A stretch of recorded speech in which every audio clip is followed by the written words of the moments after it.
पहले आज हम करेंगे स्टक इनएक्टिव कि EIGRP में स्टक इनएक्टिव क्या होता है। तो स्टक इनएक्टिव क्या है हमें पता है, लास्ट टाइम हम पढ़ चुके थे जब हम टेबल कर रहे थे EIGRP के। तो वहाँ पे मैंने बताया था कि जो कोड लिखे है एक पैसिव है और एक एक्टिव है। तो यहाँ पे सारे राउट के सामने यहाँ P लिखा है, मीन्स पैसिव। पैसिव मीन्स कि ये राउट जो है इनके लिए पाथ अवेलेबल है और ये एग्जिस्ट कर रहे और सब कुछ जो है वो करेक्ट है। जब यहाँ पे ए आएगा एक्टिव, तो एक्टिव का मतलब ये है कि ये राउट अवेलेबल नहीं है या इन राउट के लिए पाथ अवेलेबल नहीं है। तो एक्टिव का मतलब कि ये काम नहीं कर रहा है और पैसिव का मतलब है कि ये काम कर रहा है, सिंपल वर्ड्स में। तो अब आते हैं, ये तो था एक्टिव। तो फिर स्टक इनएक्टिव क्या है? जब वो स्टक हो जाता है एक्टिव में कि ना इधर की रहे और ना उधर की रहे, तो जब वो स्टक होता है एक्टिव, एक्टिव मैंने अभी बता दिया। जब कोई राउट डाउन होता है तो EIGRP जो कॉन्फ़िगर होता है राउटर पे, तो वो एक क्वेरी सेंड कर लेते हैं और वो अपने नाइबर से क्वेश्चन करते हैं कि ये राउट अवेलेबल है या नहीं है, इसके लिए कोई अल्टरनेटिव राउट अवेलेबल है या नहीं है। तो अगर वो आंसर करेगा तो ये उस पर एक्शन लेंगे। अगर उसने कहा नहीं अवेलेबल तो ये इसको वॉश आउट कर देंगे और राउट को एक्टिव करके यहाँ से रिमूव कर देंगे। और या वो कहेगा कि राउट अवेलेबल है, अल्टरनेटिव पाथ अवेलेबल है। तो अगर अवेलेबल है तो ये अपडेट कर देंगे इसको, दैट्स इट। ये तो सिंपल प्रोसेस है। लेकिन अगर एक राउट डाउन हो गया और इसने क्वेरी सेंड कर दी अपने नाइबर को, तो ये क्वेरी जो होती है ये 3 मिनट तक होती है बाय डिफ़ॉल्ट। आप इंक्रीज कर सकते हो।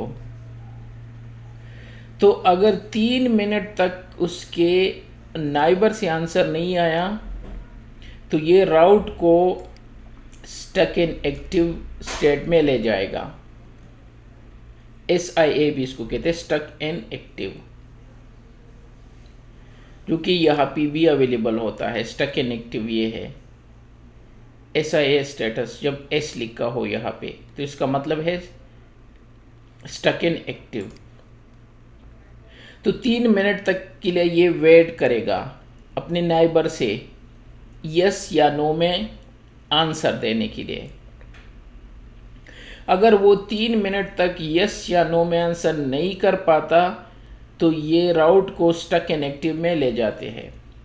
लेकिन ये वर्जन 12 में, वर्जन 15 में क्या होता है, वो एक और क्वेरी सेंड कर लेते हैं और टाइम को रीसेट कर लेते हैं कि अगर आंसर नहीं आ रहे तो जिस तरह हमारी कंपनीज में जब आप किसी को ईमेल भेज देते हो और वो आंसर नहीं करता तो हम उसको सॉफ्ट रिमाइंडर भेज देते हैं, इसी तरह नई वर्जन में ये दोबारा सेंड कर लेते हैं और टाइमर को रीसेट कर लेते हैं ताकि स्टक इनएक्टिव सिचुएशन ना बने। लेकिन वर्जन 12 में ये स्टक इनएक्टिव में रहेगा। अब आप कहोगे कि क्यों ये आंसर नहीं करता, 3 मिनट तो बहुत ज़्यादा है। तो इशू ये है कि शायद उस जो इनका नाइबर राउटर है उसमें कोई इशू है। शायद उस राउटर का CPU हाई है, मेमोरी हाई है, या उस CPU और मेमोरी में मसला है, या टू बिजी है, उसको रिस्पांस नहीं दे सकता,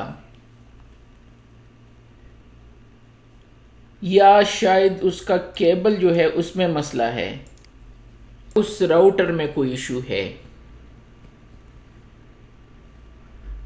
ठीक है, या बेड केबल है, बेड लिंक होता है कभी कभार, या शायद जो है यूनिडायरेक्शनल लिंक है। यूनिडायरेक्शनल क्या होता है, शायद एक साइड से जो ये फाइबर ऑप्टिक केबल होते हैं ना उसमें 2 के होते हैं, तो शायद एक साइड से वन डायरेक्शन से वो करेक्टली फ्लो कर रहा है लेकिन दूसरी डायरेक्शन से फ्लो नहीं कर रहा है।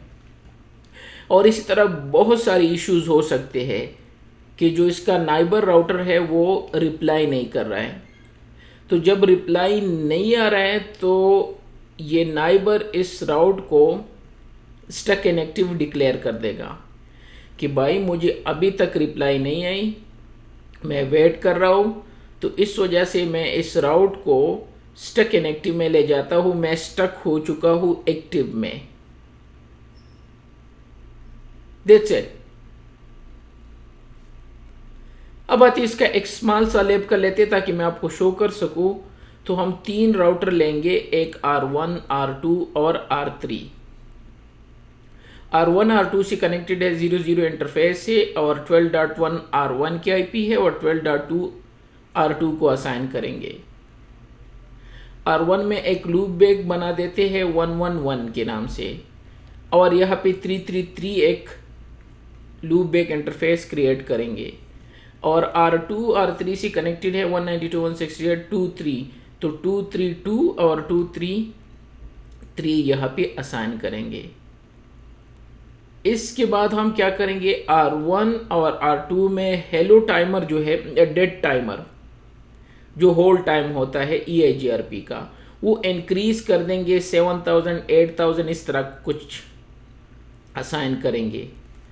और R2 कि 0/0 इंटरफेस पे एक ACL कॉन्फ़िगर करेंगे कि सब कुछ ड्रॉप कर दो जो ट्रैफिक आ रहे R1 से जस्ट शो करने के लिए।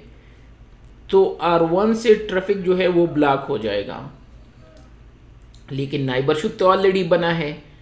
वो जो टाइमर जो होल्ड टाइम है वो 7000 सेकंड करेंगे तो उसमें तो टाइम लगेगा जो बाय डिफ़ॉल्ट 15 सेकंड इस तरह होता है। फिर R3 में हम क्या करेंगे, R3 में हम लूप बैक को डाउन कर देंगे तो ये एक क्वेरी मैसेज सेंड करेगा R2 को कि भाई 33 डाउन है, आपको कोई पता तो नहीं है, कोई और राउट अवेलेबल है या नहीं है, मुझे यस या नो में बता दो। R2 कहेगा मुझे तो पता नहीं है, मैं R1 से पूछ लेता हूँ कि भाई आपको तो पता नहीं है कि 33 तक जाने के लिए कोई दूसरा रास्ता है या नहीं है। तो R1 तक तो मैसेज चला जाएगा लेकिन रिटर्न हमने ब्लॉक किया है।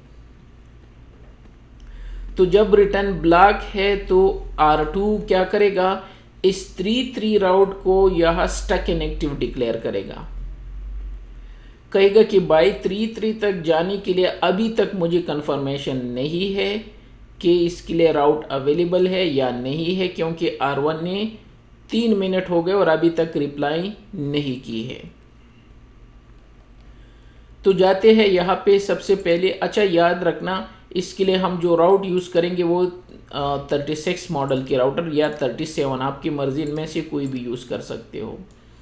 तो मैंने यहाँ से R1 लिया, यहाँ से ये हो गया R2 और यहाँ से ये R3, ठीक है। इनको अलाइन कर लेते हैं और कनेक्ट कर लेते हैं। तो R1 0/0 इंटरफेस की 0/0 से और इसी तरह ये 0/1 की इसकी 0/0 से कनेक्ट कर दिया और इसको ऑन कर दिया। जब तक ये ऑन हो तो हम क्या कर लेते हैं, जो सबनेट हम यूज़ करेंगे 192.168.12.0.24 ये हमारा एक सबनेट है।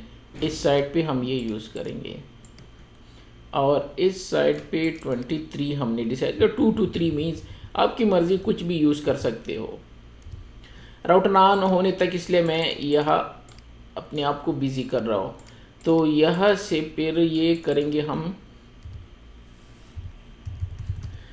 3.3.33 ये यहाँ पे और इसी तरह इस साइड पे 1.1.1 कर दिया। ये लूप बैक हम क्रिएट करेंगे, ठीक है। इन सबको ऑन करने के बाद कंसोल लेते हैं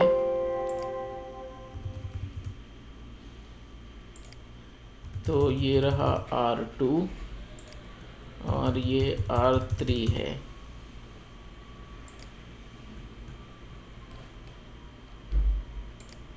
ओके, तो इस पे आईपी एड्रेस असाइन कर लेते हैं। Configuration interface fast ethernet 0/0 IP address 192.168.12.1 255.255.255.0 no shutdown. Interface loopback 1 IP address 1.1.1 255.0.0। तो ये था R1 पे बेसिकली मैंने एक लूप बैक क्रिएट किया और एक आईपी एड्रेस असाइन कर दी और इसको राइट कर लेते हैं। Show running interface fast ethernet 0/0 इसी को कॉपी कर लेते हैं, ठीक है। और R2 का भी ऑलमोस्ट सिमिलर इंटरफेस है ना ये वाला, लेकिन आईपी एड्रेस 12.2 है। तो 2 पे जाके Ctrl+Q और यहाँ पे config T इसको पेस्ट कर लेते हैं और लास्ट वाला डिजिट जो है इसको नो कर लेते हैं और नो शट डाउन कर दिया। इसका एक और इंटरफेस भी है 1/0 जो आगे उस साइड पे कनेक्टेड है। तो उस साइड पे इसकी आईपी जो है वो 23.2 है। तो मैं सिर्फ इसको 23.2 कर लेता हूँ और नो शट डाउन कर दिया, राइट। तो basically show IP interface brief, इसके दो इंटरफेसेस है, दैट्स इट। R3 पे जाते हैं तो कॉन्फ़िगरेशन इंटरफेस पास इथरनेट 0/0 और इस साइड पे 23.3 है। तो इसको 23 कर दिया और इसको 3 कर दिया और नो शट कर दिया। एक लूप बैक यहाँ पे क्रिएट करेंगे 3 के नाम से और आईपी एड्रेस जो है 3.3.3.3 और 255.0.0 इनको असाइन करेंगे। नो शट की ज़रूरत नहीं है, वैसे भी लूप बैक के ऑन होता है शो आईपी इंटरफेस ब्रीफ। तो दो इंटरफेसेस है इसके और राइट कर दिया। सेकंड हम तीनों पे EIGRP कॉन्फ़िगर करना होगा। तो मैं यहाँ से नोटपैड ओपन करके यहाँ लिख देता हूँ राउटर EIGRP और 1 इसका नाम दिया और नेटवर्क 0.0.0 कर दिया। सिंपली लैब पर्पस के लिए हम इस तरह कर सकते हैं, ठीक है। तो मैं क्या करने वाला हूँ, यहाँ से इन तीनों पे ये कॉपी पेस्ट कर दूंगा। तो R1 में जाके EIGRP एनेबल कर दिया, R2 में जाके EIGRP एनेबल कर दिया और R3 में EIGRP एनेबल कर दिया।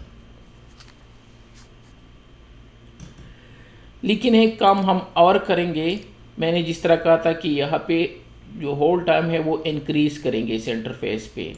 तो R1 का जो इंटरफेस है जो R2 से जाके मिलता है वो कौन सा इंटरफेस है, अगर आपको इंटरफेस पता नहीं तो यहाँ से ऑन करके दिखा देता हूँ, ये रहा। तो 0/0 इंटरफेस पे जाके यहाँ पे आईपी होल्ड टाइम को इंक्रीज करना है। किस चीज़ के लिए, EIGRP 1 के लिए जो हमें अभी एनेबल कर दिया और 7000 रख दिया। और सेम ये काम मैंने करना है R2 के इस इंटरफेस पे। तो एग्जिट इंटरफेस पास इथरनेट 0/0। तो इन दोनों का आपस में जो नाइबरशिप है उसका टाइम मैंने इंक्रीज कर दिया। R2 पे एक काम और करना है, एक एक्सेस लिस्ट बनाना है। एक्सेस लिस्ट 100 और डिनाई करते हैं आईपी होस्ट, कौन, जो ये R1 है। R1 का एड्रेस क्या है, 192.168.12.1 हर किस्म ट्रैफिक के लिए। ये हो गया। अच्छा, बाय द वे इनका नाइबरशिप होना चाहिए, do show IP EIGRP neighbour. तो दो नाइबर इसके हैं, एक के साथ इनका 14 के साथ 15 जो नॉर्मल होता है और इनके साथ इनका नाइबरशिप जो है ये होल्ड टाइम ज़्यादा है, जस्ट शो कर रहा था। तो ACL मैंने बना दिया, ये ACL है। लेकिन ACL को मैं अप्लाई कहाँ पे करूँगा, R2 में मैं हूँ, याद रखना। तो फास्ट इथरनेट 0/0 पे जाके और यहाँ पे IP एक्सेस ग्रुप 100 और N पे मैंने अप्लाई कर दिया। That's it. अब अगर मैं यहाँ से शो IP EIGRP टोपोलॉजी देख लूँ तो सारे राउट जो है वो P है, मीन्स पैसिव है, सब वर्किंग कंडीशन में। ये है 3, ये मेरा टारगेट है। 3 जो है वो फिलहाल क्या शो कर रहा है, ये है। चलो 3 को डाउन कर लेते हैं। तो इंटरफेस लूप बैक 3 को जब मैं डाउन करूंगा तो ये एक क्वेरी सेंड करेंगे R2 को, और R2 ने इसको क्या कर दिया, ये है अब एक्टिव हो गया। अब आते हैं कि ये एक्टिव कब हो गया। तो शो IP EIGRP 3.0.0 और ऐड कर दिया कि मुझे ये स्पेसिफिक राउट की डिटेल बता दो। यहाँ पे मेंशन है स्टेटस इज एक्टिव। थोड़ा सा ये वेट करे, वेटिंग फॉर 1 रिप्लाई, और वो रिप्लाई कौन है, R1, और R1 से तो रिप्लाई आएगा ही नहीं। तो स्टेटस स्टिल ये है कि मैंने क्वेरी सेंड कर दी है, ठीक है, और मैं वेट कर रहा हूँ रिप्लाई के लिए, जिस तरह मैंने सिनारियो बताया था। थोड़ी देर बाद ये इसको स्टक इनएक्टिव कर देंगे, और वही हुआ। ये रहे स्टेटस इज एक्टिव, ओके। थोड़ी देर बाद अगेन अभी तक नहीं है स्टक इनएक्टिव, ये इनको डिक्लेयर कर देंगे 3 मिनट के बाद। तो स्टेट इज एक्टिव स्टिल जो है वो एक्टिव स्टेट है। और अगर हम सिंपल टोपोलॉजी देखें तो यहाँ पे A लिखा है, क्योंकि स्टिल रिप्लाई के लिए वेट कर रहे हैं, जो कि 3 मिनट होते हैं। तो स्टिल A है, और स्पेसिफिकली देखना हो तो ये स्टिल इसी तरह शो कर रहे हैं। तो थोड़ा सा और वेट कर लेते हैं। स्टिल यहाँ पे कह रहा है कि जो 3 है इसका स्टेटस जो है वो एक्टिव है, और इसने क्वेरी सेंड कर दी है, ठीक है। देख लेते हैं ये उनके बाकी डिटेल है इस राउट के, और किस इंटरफेस पे सेंड की है। तो ये इंटरफेस की डिटेल बता रहे हैं, ठीक है, कि ये फास्ट इथरनेट पे हमने डिटेल सेंड किया। फास्ट इथरनेट कौन है, ये वाला 12.2 को, जो कि इसका इंटरफेस ये है 12.2 ये खुद है, और 12.1 वो नाइबर है। और उसका वेट हम कर रहे हैं अभी तक। तो दोबारा चेक कर लेते हैं, अभी तक जो है ये वेट कर रहे हैं स्टिल, क्योंकि अभी 3 मिनट लगेंगे, ठीक है। तो दोबारा चेक कर लेते हैं। स्टिल जो है ये रिप्लाई का वेट कर रहे हैं, और यहाँ से तो इनको ये मिले थे ठीक है, ये डिटेल इस इंटरफेस से।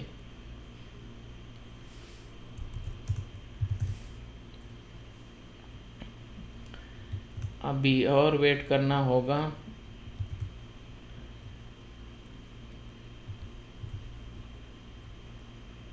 ये आ गया, और इसने क्या कह दिया, स्टक इनएक्टिव।